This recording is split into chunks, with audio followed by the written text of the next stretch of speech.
Assad converts, Jewish journalist who was captivated by Arabia and Islam.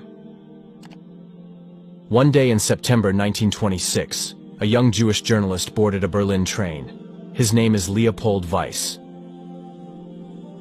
Europe's high culture, scientific progress, and material progress were not enough to make its people happy. All around him he saw unhappy and empty faces. That was the beginning of looking for a spiritual path, to becoming a Muslim. Born in 1900 to Jewish parents whose ancestors were rabbinical figures, he officially converted to Islam a few days after the Berlin trip. When he died almost a century later in 1992, he was a renowned intellectual known throughout the Muslim world as Muhammad Assad. The Road to Mecca, his famous memoir, has helped introduce Islam to many people. Perhaps no other book except the Quran itself caused more people to convert to Islam, wrote Murad Hoffman. A German diplomat and himself a convert, reported in TRT World and Saturday, 24/4. Pakistani Prime Minister Imran Khan, who leads a glamorous life as a cricketer, cited Assad as the motivation that took him on a religious path. Sayyid Qutb, a leading figure in the Muslim Brotherhood, drew on Assad's work to form his own views on political Islam. Margaret Marcus, a young Jewish woman, leaves life in New York to live in Lahore after reading The Road to Mecca. She adopted the name Maryam Jamila and became a renowned Islamic scholar. Assad's translation of the Quran in English is juxtaposed with the translations of Marmaduke Pickthall and Abdullah Yusuf Ali. Although his conversion experience is often written about, his conversion was not the result of a sudden revelation.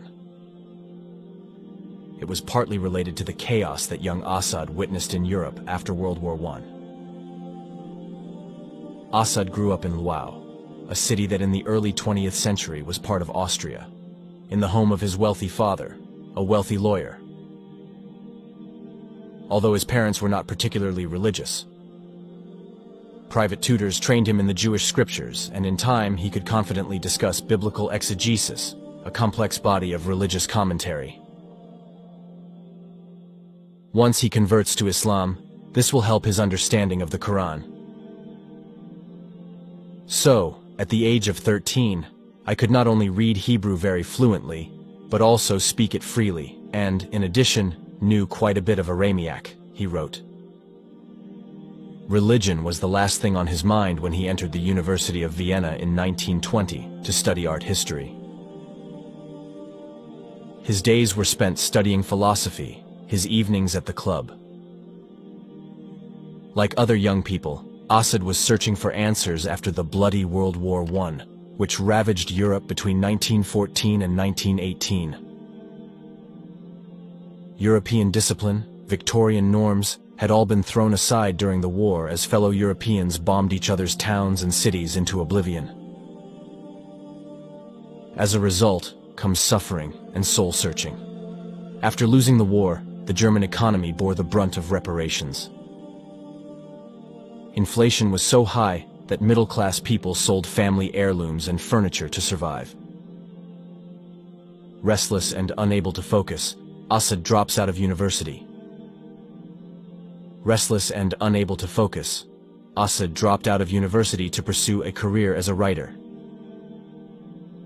Assad traveled to Berlin alone, where he dabbled in the art world for a while, wrote film scripts, and spent whatever he earned on all-night parties involving booze and women.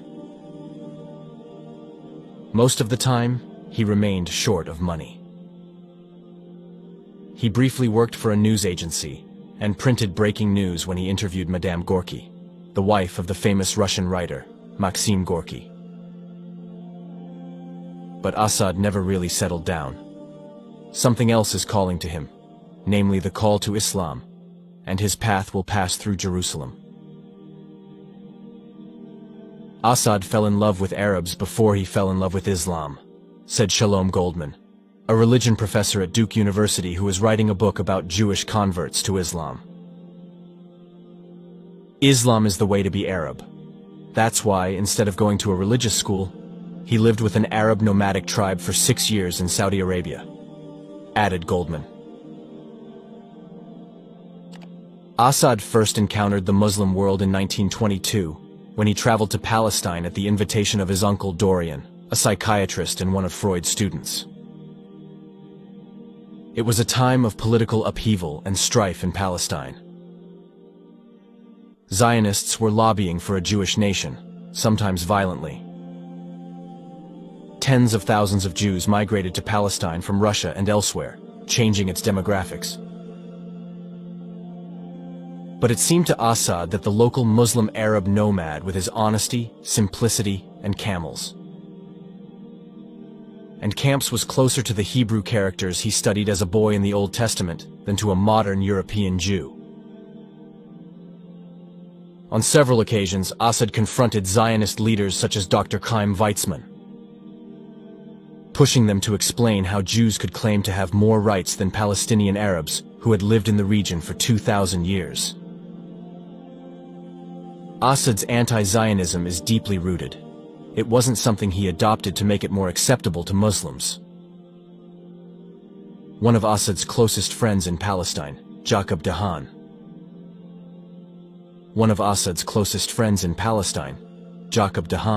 a Dutch Jewish journalist, was killed by Zionist extremists because of his persistent opposition to the way Arabs were treated. Years later, when Israel tried to claim all of Jerusalem, Assad would continue to defend the rights of Palestinians. Zionists want to make Jerusalem the capital of Israel forever, he wrote in the article, The Vision of Jerusalem, published in 1982. But immortality is an attribute only of God, he said. He spoke and wrote about how Islam views Jerusalem as a holy city for all religions, and not real estate given as an inheritance to the Jewish people only. During his stay in Palestine and subsequent travels to Jordan, Egypt, and other Muslim territories over the next few years, Assad developed an interest in the Arabs and their way of life. His story, published in the Frankfurter Zeitung, one of Germany's most respected journals, spoke of Arabs as a blessed people who lived very simple lives that led directly from birth to death. His articles were later compiled as his first book, The Unromantic Orient. Years later, when he was asked to speak about his translation of the Quran, Assad instead dedicated much of his speech to why he thought God chose to send his last messenger to the Arab lands. The difficult life in the desert made the nomadic Arab realize how insignificant he was.